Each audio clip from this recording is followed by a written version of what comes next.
ஹஜ்ஜுடைய நாட்கள், குர்பானியுடைய நாட்கள், இன்ன பிற அமல்களுடைய நாட்களாக இருக்கிறது.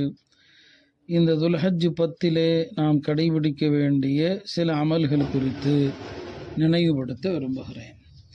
இந்த துல்ஹஜ் பிறையில் 9வது நாள், அதாவது அரஃபாவுடைய நாளை பொறுத்தவரை அன்றைக்கு நோன்பு வைப்பது ஒரு வலியுறுத்தப்பட்ட சுன்னத். அது குறித்து பல ஹதீஸுகள் வந்திருக்கிறது.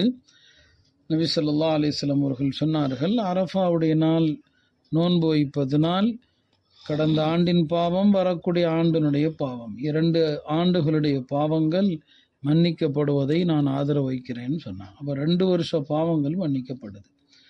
மற்றொரு ஹதீஸிலே அரஃபாவுடைய நாளில் நோன்பு வைப்பது 1000 நாட்கள் நோன்பு வைப்பதற்கு நிகரானது என்று ஒரு ஹதீஸிலே பைஹகியிலே வருகிறது. அரஃபாவுடைய நாள் நோன்பு வைப்பது 1000 நாட்களுடைய நோன்புக்கு நிகரானது என்று வருகிறது.